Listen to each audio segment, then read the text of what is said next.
নমস্কার, দেখছেন রিপাবলিক বাংলার সঙ্গে রয়েছে বিশাখা। শুরু করছি 294। কালিয়াচক কাণ্ডে ক্রমেই বাড়ছে রহস্য। ধৃতকে জেরায় উঠে এসেছে চাঞ্চল্যকর অভিযোগ এবং একটার পর একটা পরতের পর পরত অভিযোগ উঠে আসছে। পাওয়া যাচ্ছে বেশ কিছু চাঞ্চল্যকর তথ্য। রিল লাইফের ক্রাইম থ্রিলারকেও হার মানাবে মালদার কালিয়াচক কাণ্ড। 19 বছরের যুবকের নৃশংস হত্যালীরা শিউরে ওঠার মতো। কিন্তু এখানেই শেষ নয়। ধৃত আসিফকে জেরায় উঠে আসছে একের পর এক চাঞ্চল্যকর তথ্য। উঠে আসছে দেশ বিরোধী চক্রান্তে সামিল হওয়ার অভিযোগও। প্রাথমিক তদন্তে গোয়েন্দাদের ধারণা, 4 খুন হিমশৈলের চূড়া মাত্র। অপরাধের শিকড় লুকিয়ে আরও গভীরে। মৃত্যুপুরে ওই বাড়ি থেকে অপরাধের ব্লুপ্রিন্ট তৈরি করতে অভিযুক্ত। প্রাথমিক তদন্তে উঠে এসেছে উপগ্রহ মারফত সীমান্ত পাড়ির যোগ ছিল আসিফের। যোগাযোগের জন্য ব্যবহৃত হতো বেআইনি স্পেকট্রামের মাধ্যমেই নাশকতামূলক কাজের যোগাযোগ চলত। ডার্ক এবং ডিপ ওয়েবে স্বচ্ছন্দ বিচরণ ছিল আসিফের। লেনদেন হতো বিটকয়েনের মাধ্যমে। খাগড়াগড় কাণ্ডে অন্যতম মাস্টার মাইন্ড জেএমবি জঙ্গি জিয়াউলের সঙ্গে আসিফের যোগের সম্ভাবনা উড়িয়ে দিচ্ছেন না গোয়েন্দারা। একই সঙ্গে খতিয়ে দেখা হচ্ছে আনসারুল্লাহ ও অন্য জঙ্গি সংগঠনের সঙ্গে জেএমবি জঙ্গি যোগের সম্ভাবনাও। পাশাপাশি মালদাতে ধৃত চীনা গুপ্তচর হানের সঙ্গে ধৃত আসিফের কোনো যোগ রয়েছে কিনা তাও খতিয়ে দেখছেন তদন্তকারীরা। তদন্তে যে তথ্য উঠে আসছে তাতে ঘাম ছুটেছে দুদে গোয়েন্দা কর্তাদেরও। যৌথভাবে ঘটনা তদন্ত শুরু করেছে সিআইডি ও এসটিএফ। প্রাথমিক জেরায় স্পষ্ট, মালদার কালিয়াচকে বসে দেশ বিরোধী চক্রান্তে সামিল হয়েছিল আসিফ। সেই পথে বাধা হওয়ায় কি ঠান্ডা মাথায় খুন? আসিফের নাশকতা ও জঙ্গি কার্যকলাপের সামনে 4টি খুন যেন কোল্যাটারাল ড্যামেজ। মালদা থেকে রাজশ্রী প্রসাদের রিপোর্ট, রিপাবলিক বাংলা। এরই মধ্যে মালদার কালিয়াচক কাণ্ডে যেটা সব থেকে গুরুত্বপূর্ণ আপডেট এই মুহূর্তে পাওয়া যাচ্ছে, মালদা কাণ্ডে গোয়েন্দাদের হাতে উঠে এলো চাঞ্চল্যকর তথ্য। শুটিং প্র্যাকটিসের জন্য বিশেষভাবে তৈরি গোডাউনের দেওয়াল, তার জন্য এত অস্ত্র মজুত করেছিল আসিফ, এমনটাই জানা যাচ্ছে। আর কি কি তথ্য গোয়েন্দাদের হাতে উঠে এসেছে আমরা জানবো। আমাদের সঙ্গে রয়েছেন আমাদের প্রতিনিধি রয়েছেন অর্ণব মজুমদার সরাসরি নিউজরুম থেকে।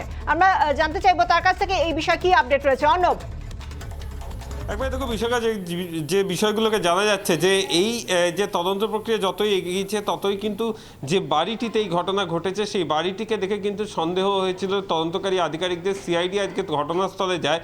তারা যখন এই গুদাম ঘরটি যেটি বিশেষভাবে তৈরি করা হয়েছিল সেই গুদাম ঘরটিতে তারা যখন ঢোকে, তাদের কিন্তু যেটা প্রাথমিকভাবে ধারণা হয়েছে যে এই ঘরটিকে তৈরি করা হয়েছিল বিশেষভাবে এবং বিশেষভাবে প্ল্যানিং করিয়ে বাইরে থেকে মিস্ত্রি এনে এই ঘরটিকে তৈরি করা হয়েছিল এবং সেই মিস্ত্রিদের খোঁজ কিন্তু সিআইডির তদন্তকারী আধিকারিকরা করছে।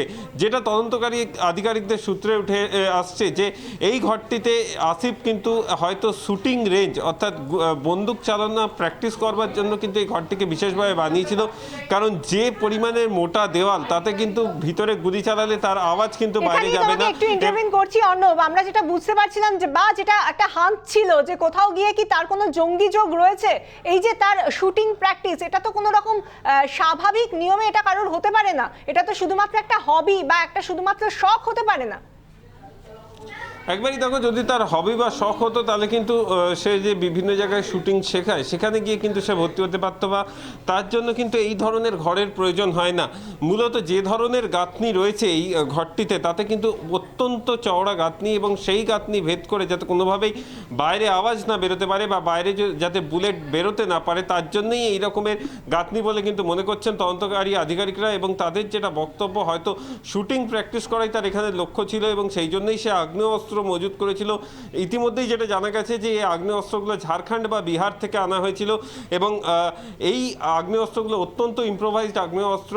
আসিফ যেটা বিভিন্ন সময় জেরায় জানিয়েছে যে এই আগ্নেয়াস্ত্র সে এনেছিল প্রথমে তার বাড়ির লোকদেরকে খুন করার জন্য, কিন্তু তদন্তকারী আধিকারিকদের মতে এত পরিমাণ আগ্নেয়াস্ত্র সে কেবলমাত্র বাড়ির লোকেদের খুন করার জন্যই আনেনি। যদি সে আনতো তাহলে কেন সে সেই আগ্নেয়াস্ত্র দিয়ে খুন করলো না? এই বিষয়গুলো যেমন উঠে আসছে, তার পাশাপাশি যেটা ইতিমধ্যেই জানা যাচ্ছে যে তদন্তকারী আধিকারিকরা কিন্তু এই মিস্ত্রিদের খোঁজ শুরু করেছেন এবং তাদের খোঁজ পেলে তাদের কাছ থেকে তারা জানতে চান যে কীভাবে প্ল্যান করে এটা তৈরি করা হয়েছিল এবং কী জন্য এইরকমভাবে তৈরি করা হয়েছিল সেই সম্বন্ধে তারা তাদেরকে জেরা করতে চান। বিশাখা। ধন্যবাদ অর্ণব। আমরা কথা বলছিলাম আমাদের প্রতিনিধি সরাসরি নিউজ রুম থেকে, আমাদের সঙ্গে ছিলেন আমাদের প্রতিনিধি অর্ণব মজুমদার, এবং তিনি যেটা এই মুহূর্তে আমাদের যে চাঞ্চল্যকর তথ্য আমাদের দিলেন, যে পুলিশের তরফ থেকে এখনো পর্যন্ত গোয়েন্দারা যেভাবে তদন্ত চালিয়ে যাচ্ছেন, তার মধ্যে থেকে যে লেটেস্ট আপডেট উঠে এসেছে, বাড়ির ভেতরে শুটিং রেঞ্জ তৈরি করেছিল শুটিং প্র্যাকটিসের জন্য আসিফ।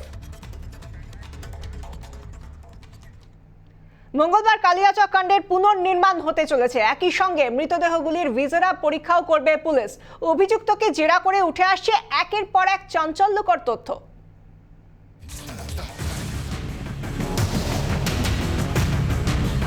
কালিয়াচক কাণ্ডের তদন্তভার হাতে নিয়েছে সিআইডি ও এসটিএফ। তদন্ত যত এগোচ্ছে ততই উঠে আসছে নানা চাঞ্চল্যকর তথ্য। মাত্র 19 বছর বয়সী আসিফের ঠান্ডা মাথায় পরিকল্পনা মাফিক খুনের কারণ খুঁজতে মরিয়া গোয়েন্দারা। ধৃতকে দফায় দফায় চলছে জেরা। গোয়েন্দা সূত্রে খবর, পুলিশকে বিভ্রান্ত করতে লাগাতার ভুল তথ্য দিচ্ছে আসিফ। যেভাবে ওর বয়স আছে সেই বয়স থেকে সহজেই বোঝা যায় না, বাট ও অনেকই কোশ্চেন্সকে এড়িয়ে যাচ্ছিল। অ্যান্ড দেন খুবই যখন ওর সামনে তথ্যটা আমরা পেশ করেছি তখনই ও ব্রেক করেছে। মঙ্গলবার ঘটনার পুনর্নির্মাণ, আরিফ ও আসিফকে নিয়ে পুনর্নির্মাণ। মৃতদেহগুলির ভিজেরা পরীক্ষা করবে পুলিশ। ফুসফুস ও পাকস্থলীর নমুনা সংগ্রহ হবে। প্রাথমিক তদন্তে ধৃত আসিফের সঙ্গে জঙ্গি যোগের সম্ভাবনাও উড়িয়ে দিচ্ছে না গোয়েন্দারা। তার ল্যাপটপে মিলেছে টর্চ সার্চ ইঞ্জিনের অস্তিত্ব।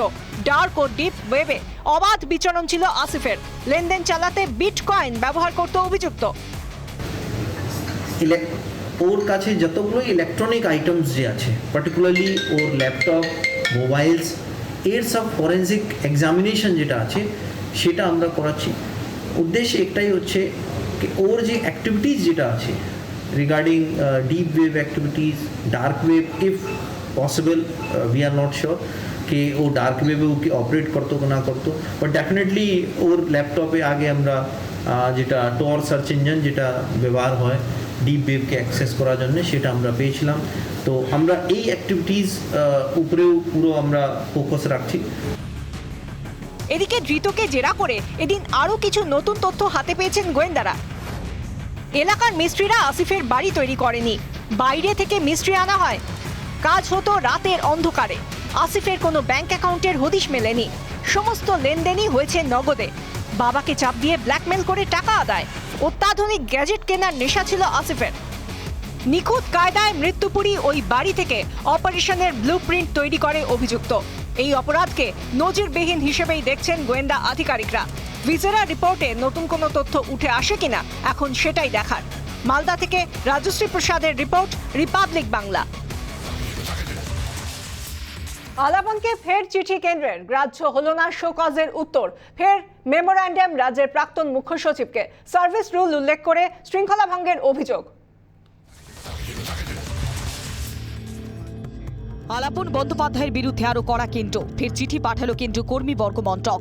রাজ্যের প্রাক্তন মুখ্য সচিবের বিরুদ্ধে শৃঙ্খলা ভঙ্গে অভিযোগ করে তার বিরুদ্ধে একাধিক পদক্ষেপ নেওয়ার কথা বলা হয়েছে। আলাপন বন্দ্যোপাধ্যায়কে করা শোকজের উত্তরও গ্রাহ্য হলো না কেন্দ্রীয় কর্মীবর্গ মন্ত্রকের কাছে। চিঠিতে বলা হয়েছে অবসরের পর কোনো সুবিধে নাও পেতে পারেন আলাপন। তার বিরুদ্ধে বিভাগীয় তদন্ত হবে বলেও জানানো হয়েছে। অল ইন্ডিয়া সার্ভিসের রুল 18 অনুযায়ী কোনো সদস্য তার চাকরি সংক্রান্ত বিষয়ে ঊর্ধ্বতন কর্তৃপক্ষের ওপর রাজনৈতিক বা বাইরের কোনো প্রভাব আনতে পারে না।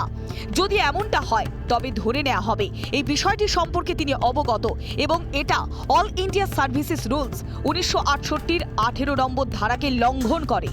রাজ্যে ইয়াস আসার পর থেকে আলাপন বন্দ্যোপাধ্যায়কে নিয়ে কেন্দ্র রাজ্য চরম চর্চা শুরু হয়। প্রধানমন্ত্রী রিভিউ মিটিংয়ে কেন উপস্থিত ছিলেন না আলাপন বন্দ্যোপাধ্যায়, তা নিয়ে বিপর্যয় মোকাবেলা আইনে শোকজ করা হয় তাঁকে। দিল্লিতে বদলির কথা বলা হয় চিঠিতে।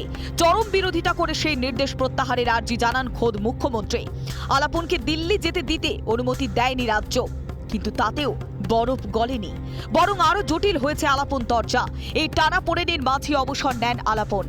সেই দিনই মুখ্যমন্ত্রীর প্রধান উপদেষ্টা পদে আলাপনকে নিয়োগ করা হয়। এরপর কয়েকদিন কাটতে না কাটতেই ফের নতুন করে সামনে এলো আলাপন পর্ব। 30 দিনের মধ্যে চিঠির প্রাপ্তির কথা জানাতে হবে রাজ্যের প্রাক্তন মুখ্য সচিবকে। ময়ূক রঞ্জন ঘোষ, রিপাবলিক বাংলা। সৌমিত্র খাঁ এবং জন বার্লার উত্তরবঙ্গকে ভাগ মন্তব্য ঘিরে রাজনীতিতে এখন বিতর্কের ঝড়। আর এরই মাঝে উত্তরবঙ্গ সফরে রাজ্যপাল গত কয়েক মাস ধরেই ধারাবাহিকভাবে রাজ্যকে নিশানা করে চলেছেন তিনি। উত্তরবঙ্গ সফরের শুরুটাও তার অন্যথা হলো না, সরাসরি মুখ্যমন্ত্রীর বিরুদ্ধেই তোপ দাগলেন ধনখড়। আমল দিতে নারাজ তৃণমূল কংগ্রেস। সম্প্রতি দিল্লি থেকে ঘুরে এসেছেন রাজ্যপাল। সেখানে কেন্দ্রীয় স্বরাষ্ট্রমন্ত্রী এবং রাষ্ট্রপতির কাছে রাজ্যের পরিস্থিতি নিয়ে বিস্তারিত রিপোর্ট পেশ করেছেন। টুইটার থেকে শুরু করে সংবাদ মাধ্যম যেখানে সুযোগ পেয়েছেন আক্রমণ শানিয়েছেন। সোমবার উত্তরবঙ্গ সফরেও সেই আক্রমণাত্মক নীতি বজায় রাখলেন। कि मैंने माननीय मुख्यमंत्री को दिल्ली जाने से पहले पत्र लिखा। उस पत्र में मैंने इन सब बातों का संकेत दिया। सरकार का ये रवैया होना कि कोई घटनाक्रम नहीं हुआ है, this ostrich like stance must and. রাজ্যে ভোট পরবর্তী হিংসা নিয়ে মমতা বন্দ্যোপাধ্যায়কেই আত্মসমালোচনার পাঠ পড়ানোর চেষ্টা করলেন রাজ্যপাল। कोई भी संवैधानिक व्यवस्था हो, राज्यपाल हो, सरकार हो, कोई भी हो, उसको जांच से परहेज नहीं करना चाहिए। We must not be oppose to scrutiny. हम स्क्रूटिनी के खिलाफ जाएंगे, then we are not democratic nation. We are not a nation govern by rule of law. Everyone has to be subjected to scrutiny. जो अपने आप को scrutiny के बाहर मानेगा वो अथॉरिटेरियनिज्म का संकेत देगा। রাজ্যপালের মন্তব্যকে আমল দিতে নারাজ তৃণমূল। लेकिन उन्होंने क्यों नॉर्थ बंगाल गए हैं मुझे तो मालूम नहीं है, किसी को इत्तला नहीं देने, उनको देना नहीं है, नहीं भी दिया। लेकिन राज्य सरकार को भी थोड़ा कॉन्फिडेंस से लाना चाहिए था कि क्यों अचानक एक हफ्ता के लिए नॉर्थ बंगाल जा रहे हैं। तो जाने दीजिए, तो राज्यपाल है कहीं भी जा सकते हैं, इसमें कोई दिक्कत नहीं है। সোমবার দার্জিলিংয়ে রাজ্যপালের উদ্দেশ্যে কালো পতাকা দেখান স্থানীয় তৃণমূল নেতাকর্মীরা। সম্প্রতি উত্তরবঙ্গকে আলাদা রাজ্য ঘোষণার দাবি জানান আলিপুরদুয়ারের বিজেপি সাংসদ জন বার্লা। তারপর থেকেই বঙ্গভঙ্গ ইস্যু নিয়ে জোর চর্চা রাজ্য রাজনীতিতে। এই পরিস্থিতিতে উত্তরবঙ্গ সফরে গেলেন রাজ্যপাল জগদীপ ধনখড়। উদয়ন মুখোপাধ্যায় এবং কিরণ ছেত্রীর রিপোর্ট, রিপাবলিক বাংলা। জন বার্লার পর এবার সৌমিত্র খাঁ। এবার দক্ষিণবঙ্গে রাঢ়বঙ্গ নিয়ে আলাদা রাজ্যের দাবি তুললেন সাংসদ সৌমিত্র খাঁ। বাঁকুড়া, পুরুলিয়া ও জঙ্গলমহল নিয়ে নতুন রাজ্যের দাবি তুললেন সৌমিত্রর দাবি নিয়ে তুঙ্গে রাজনৈতিক চর্চা। উত্তরবঙ্গকে পৃথক কেন্দ্রশাসিত অঞ্চল গড়ার দাবি করেন বিজেপির সাংসদ জন বার্লা। তার এই দাবিকে কেন্দ্র করে উত্তাল হয় রাজ্য রাজনীতি। যেভাবে আমাদের উপরে এই করছে, ওদের গুন্ডা দিয়ে, পুলিশ দিয়ে যেভাবে ধানা চাপা দেওয়া হচ্ছে, এই যে যারা তুলছে না আলাদা রাজ্যে লাগবে, ইউটি লাগবে, এই কথাটাই আমি তুলে ধরলাম আগামী দিন। কিছুদিন আগে আমি বলেছি, আমিও চাচ্ছি যে আলাদা রাজ্য হইলেও ভালো, ইউটিউ হইলে ভালো, জনগণের আওয়াজটা আমি তুলেছি। এবার দক্ষিণবঙ্গের রাঢ়বঙ্গ নিয়ে আলাদা রাজ্যের দাবি তুললেন বিজেপি সাংসদ সৌমিত্র খাঁ। বহিরাগত ইস্যুতে মমতা বন্দ্যোপাধ্যায় যেভাবে রাজ্য দ্বিধা বিভক্ত করার চেষ্টা করছে, সেরকম হলে এই রাজ্যের রাঢ়বঙ্গ নিয়েও আলাদা রাজ্য হওয়া উচিত বলে দাবি সৌমিত্র খাঁর। তাই আমরা জঙ্গলমহলের রাজ্য দাবি তুলতেই পারি। মানুষ চাইছেন, তবে বামফ্রন্টের সময় অবহেলা আর আজও পাচ্ছি অবহেলা। আমরা এই অবহেলা বারবার মানব না। তাই একজন যুবক হিসাবে এবং একজন সাংসদ হিসাবে আমরা চাইবো যে জঙ্গলমহল কেন্দ্রশাসিত অঞ্চল করা হোক, এতে অন্যের কিছু নেই। উত্তরবঙ্গকে আলাদা করা মানে বাংলা ভাগ। বঙ্গভঙ্গ মানব না বলে সরব হন মুখ্যমন্ত্রী মমতা বন্দ্যোপাধ্যায়। বাংলা ভাগ যে করতে আসবে না, সে বুঝবে যে বাংলার একতাটা কত জোরদার, কত শক্তি। বঙ্গভঙ্গ আর করতে আমরা কোনো দিনও দেব না। উত্তরবঙ্গকে আলাদা করার প্রশ্নে বিজেপি সাংসদের দাবি নস্যাৎ করেন বিজেপির রাজ্য সভাপতি দিলীপ ঘোষ। আমার মনে হয় আপনাদের কাছে আমাদের একদম পরিষ্কার স্ট্যান্ড, ভারতীয় জনতা পার্টির কোনো এরকম উদ্দেশ্য নেই বাংলাকে ভাগ করাও আলাদা রাজ্য। উত্তরবঙ্গ নানাভাবে বঞ্চিত। উত্তরবঙ্গের কোনো উন্নয়ন হয়নি বলে অভিযোগ করে উত্তরবঙ্গকে পৃথক কেন্দ্রশাসিত অঞ্চলের জন বার্লার দাবি ইতিমধ্যেই নস্যাৎ করে রাজ্য বিজেপি নেতৃত্ব। এবার সৌমিত্র খাঁর এই দাবিকে ঘিরে রাজনৈতিক বিতর্ক কোন দিকে যায় সেটাই দেখার। রিপাবলিক বাংলা। পশ্চিমবাংলার তৃণমূল কংগ্রেস 213টা সিট নিয়ে পূর্ণ জনসমর্থন নিয়ে এসেছেন। আসার পর থেকে উনি রাজনীতির চ্যাপ্টার যদি ওখানে বন্ধ করতেন ভালো ছিল, কিন্তু দেশের প্রধানমন্ত্রীকে উনি বহিরাগত বলবেন, রাজ্যের অন্যান্য রাজ্য থেকে যে কোনো লিডার আসবেন বা যে কোনো মানুষ আসবেন উনি বহিরাগত বলবেন, এটা ওনাকে অধিকার কে দিয়েছে? রাজ্যের মুখ্যমন্ত্রী এই ধরনের কথা বলে বা তৃণমূল কংগ্রেসের মন্ত্রীরা এই ধরনের কথা বলবে, আমরা মেনে নেব? এটা তো হতে পারে না। কারণ তাহলে আমরা যেভাবে পিছিয়ে যাচ্ছি, উত্তরবঙ্গ একদিকে পিছিয়ে যাচ্ছে, জঙ্গলমহল রাঢ়বঙ্গ একদিকে পিছিয়ে যাচ্ছে, আমরা বারবার পিছিয়ে যাব। আর কালীঘাটের কালীঘাট থেকে 50 কিলোমিটার রেডিয়াসে যে 23 জন 35 জন যারা থাকবেন তারাই বাংলাকে পুরোভাবে কথা বলবেন, বাঙালি বলতে তারাই, এটা তো হতে পারে না। আমরা তাই ইতিহাসকে টানলাম। কারণ মমতা ব্যানার্জি প্রথমত হচ্ছে বহিরাগত শব্দটা যদি উইথড্রল করেন ভালো, না হলে রাঢ়বঙ্গ এবং আমাদের জঙ্গলমহল এবং উত্তরবঙ্গ এই দাবিটা আমরা তুলব যে মুখ্যমন্ত্রী আমাদের কাছে বহিরাগত। কারণ আমরা ইতিহাসে যদি যাই, অনেকে বলবেন ইতিহাসের খেতা, দেখুন পার্টির তরফ থেকে কখনোই বলা হয় না একটা ভারতীয় জনতা পার্টি চায় সোনার বাংলা তৈরি করতে, পশ্চিমবঙ্গে উন্নয়ন করতে, পশ্চিমবাংলার ডেভেলপমেন্ট করতে, কিন্তু সেখানে দাঁড়িয়ে বারবার করে বহিরাগত বলে বাংলা বলে পশ্চিমবঙ্গে রোহিঙ্গা আসবে, পশ্চিমবঙ্গে বাংলাদেশ থেকে প্রতিদিন রোহিঙ্গা এনে যা খুশি তাই হবে, অত্যাচার হবে হিন্দুদের প্রতি, এটা মেনে নিতে পারবো না। এখানে বিরোধী দলনেতাকে মান্যতা দিচ্ছেন না, এখানে বিরোধী সাংসদদেরকে মান্যতা দিচ্ছেন না। তো আমাদেরকে বাঁচবার জন্য, এই মুখ্যমন্ত্রী থেকে বাঁচবার জন্য রোহিঙ্গা এনে গোটা বাংলা দখল করতে তো আমরা দেবো না। আমরা তাকে বাঁচবার জন্য আমরা একটা হাতিয়ার তো তৈরি করতে পারি। সেই হাতিয়ার আমাদের কাছে, আমাদের যে বীরভূম, বর্ধমান, আসানসোল, ঝাড়গ্রাম, পুরুলিয়া, পশ্চিম মেদিনীপুর, পূর্ব মেদিনীপুর, বাঁকুড়া, বিষ্ণুপুর যেভাবে অবহেলিত হয়েছে এবং হুগলির কিছুটা অংশ আমরা তার জন্য চিন্তা ভাবনা করবো।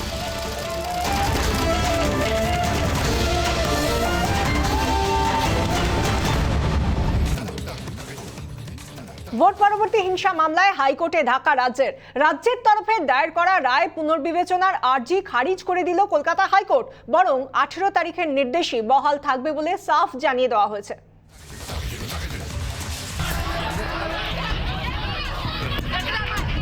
মে মাসে হাইকোর্টে জনস্বার্থ মামলা দায়ের হয়। সেই সময় ঘর ছাড়াদের ফেরাতে 3 সদস্যের কমিটি গঠনের নির্দেশ দেয় আদালত।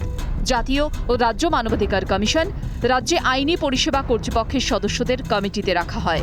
সোমবার ভোট পরবর্তী হিংসা মামলায় পুনর্বিবেচনার আর্জি জানানোয় নতুন করে রাজ্য সরকারকে তীব্র ভর্ৎসনা করেন ভারপ্রাপ্ত প্রধান বিচারপতি রাজেশ বিন্দাল। হাইকোর্ট জানায়, রাজ্য বলছে রাজ্যের মানবাধিকার কমিশনের কাছে হিংসার কোনো অভিযোগই জমা পড়েনি, অথচ জাতীয় মানবাধিকার কমিশনের কাছে 541টি অভিযোগ জমা পড়েছে। জাতীয় মানবাধিকার কমিশন তদন্ত করলে রাজ্যের আপত্তি কিসের? সোমবার 5 বিচারপতির বেঞ্চে শুনানি শুরু হলে রাজ্যের তরফে আদালতে একটি তালিকা পেশ করা হয়। তাতে ভোট পরবর্তী হিংসার অভিযোগ নিয়ে এখনো পর্যন্ত কি পদক্ষেপ নেওয়া হয়েছে তার হিসেব তুলে ধরা হয়। সেই তালিকা হাতে পেয়ে বিচারপতি রাজেশ বিন্দাল বলেন, রাজ্যকে ভর্ৎসনা হাইকোর্টের। যেভাবে তদন্ত হয়েছে তা সঠিক নয়। পুলিশ এফআইআরই দায়ের করেনি। এত গুরুতর অভিযোগ থাকা সত্ত্বেও রাজ্য সরকার স্বতঃপ্রণোদিত কোনো পদক্ষেপ করেনি। এত লুকোচুরি কেন? এর মানে আপনারা অভিযোগকারীদের বক্তব্যই শুনছেন না। স্টেট অফ ওয়েস্ট বেঙ্গল একটা অ্যাপ্লিকেশন ফাইল করেছিল, আপিলে এসেছিল রিকল করার জন্য, কিন্তু আজকে সেই অ্যাপ্লিকেশনটা হাইকোর্ট যে আছেন উনি ওইটাকে খারিজ করে দিয়েছেন, ডিসমিস করে দিয়েছেন। উনি বলেছেন যে রিকলিং বা মডিফিকেশন এর কোনো গ্রাউন্ড নেই। শেষে আদালত বলে আগের নির্দেশই বহাল থাকবে, তবে রাজ্য চাইলে হলফনামা দিতে পারে বলেও জানান বিচারপতি বিন্দাল। বহাল রইল 18 জুন কলকাতা হাইকোর্টের দেওয়া নির্দেশ এবং একই সঙ্গে রাজ্য সরকার এই রাজ্যে নির্বাচন পরবর্তী সন্ত্রাস নিয়ে তাদের যে ভূমিকা, সেই ভূমিকা নিয়ে আরও একবার আদালতের ভর্ৎসনার মুখেই পড়ল। ভিডিও জার্নালিস্ট গৌরবের সঙ্গে ভাস্কর, রিপাবলিক বাংলা, কলকাতা।